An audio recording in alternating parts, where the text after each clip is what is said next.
moi j'ai suivi une formation de paysagiste. J'ai travaillé 7 ans dans un bureau d'études en aménagement du territoire et en environnement. Après ça, j'ai travaillé dans un GAL, groupe d'action locale, où on avait une équipe qui tournait autour de projets divers, mais toujours avec l'attache au milieu rural. Et ici, depuis 1 an, j'ai repris la ferme avec mon mari. Donc, mes centres d'intérêt, c'était surtout la gestion, la valorisation du patrimoine, le fait d'avoir des vraies valeurs, de grandir et de vivre avec mes enfants. Et aussi de pouvoir proposer des choses, des bonnes choses à manger et le plaisir d'y goûter. J'ai fait juste le cycle inférieur d'études. Je me suis mariée en 82 et mon époux a repris la ferme de son papa en 91. Et sur le côté, j'avais un travail à mi-temps que j'ai fait pendant 25 ans. Et en 2008, j'ai arrêté complètement pour travailler avec mon époux. Malheureusement, mon époux est décédé donc en 2015, subitement, et j'ai donc dû prendre la relève grâce à l'aide de mon beau-fils. Et maintenant, ma fille a repris au 1er juillet l'exploitation familiale qui est donc élevage laitier, élevage de blanc-bleu et de culture. Il a fallu du temps déjà pour nous fixer et de savoir est-ce qu'on reprend, est-ce qu'on reprend pas. Enfin, c'est toujours une question quand même délicate. Puis ben voilà, le décès de papa a imposé des bonnes choses. Et suite à ça, après, l'année dernière, on a pris la décision de reprendre la ferme effectivement. Mais ça faisait déjà plus d'1 an qu'on était dans les papiers du comment faire. Maman est encore fort jeune aussi, donc il y avait la question de sa pension. Est-ce qu'on reprend en totalité ou pas, ou partiellement à 2. Donc voilà, il a fallu se faire conseiller et finalement, j'ai démarré au 1er juillet 2022. Je dirais qu'il faut savoir se faire conseiller par plusieurs personnes parce que l'avis d'une seule personne ne convient pas. Parce qu'il y a encore des détails qu'on apprend encore aujourd'hui qui auraient été avantageux pour Aurélie et qu'on ne savait pas, question de niveau d'aide. Je suis maman de 3 enfants, donc il a fallu s'organiser aussi puisque qui dit heure de traite dit heure d'école souvent.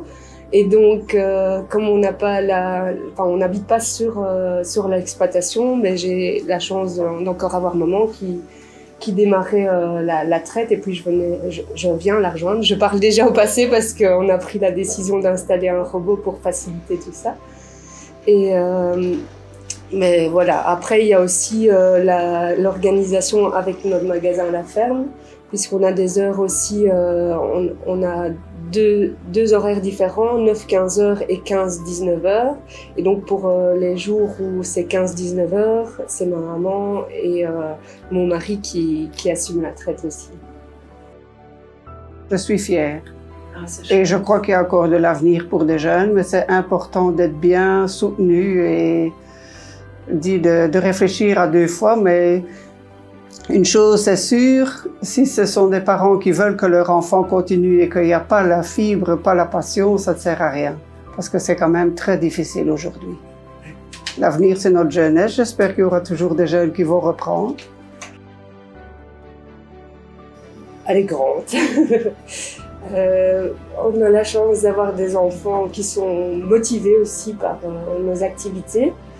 Maintenant, ils feront le chemin, ils sont encore jeunes, donc ils feront le chemin qu'ils voudront, mais c'est vrai que c'est plaisant de voir qu'ils aiment mettre la main à la pâte. Et puis, comme je le disais, pour moi, c'est important, surtout dans notre société, de donner les vraies valeurs et d'apprendre à vivre dans le vrai et pas dans l'image. Mais moi, personnellement, c'est surtout mon comptable, M. Collot, Michael Collot, qui a été d'excellents renseignements. Et alors, bon, maintenant, il y a aussi les gens du ministère qui nous ont bien conseillés aussi. Et puis, différentes personnes qui sont passées avant moi, qui ont parfois su donner un petit fil à aller vous informer là-bas ou là-bas. Mais c'est pas évident. J'ai facilement fait, à mon avis, un mi-temps administratif pour cette première année. Oui, c'est impressionnant. Je viens d'un bureau, donc j'avais pas peur de ça, mais je m'attendais pas à ce que ça soit aussi prenant. Et de suivre toutes les démarches, d'aller jusqu'au bout, de rappeler, et puis de chaque fois de devoir se reposer les questions. Donc, oui. Et ce qui est le plus fatigant, c'est que vous rentrez des formulaires bien remplis, et lorsque le facteur ramène la réponse, vous devez vous asseoir et commencer à spécifier tout le formulaire, et alors les erreurs, je vous en parle pas, par des personnes qui sont là dans un bureau qui n'ont que ça à faire. C'est ça la différence. Parler, être conseillé et écrire, vraiment les grandes choses à faire. Et puis pratiquer, même en étant fille de ferme, en ayant continué ma vie à la ferme, le fait d'avoir été détachée pendant près de 15 ans où je travaillais à l'extérieur, quand on revient, il y a quand même des choses à réapprendre et ne fût-ce que physiquement, on sent tout à fait la différence. Porter des seaux, j'en ai fait à 12 ans et quand je reviens 15 ans plus tard, les seaux sont 2 fois plus lourds. Mais je pense que le fait d'avoir le plaisir de travailler en famille, le plaisir de travailler dans ce qu'on fait, voilà, ça se ressent. Mais la communication est très importante à tout point de vue.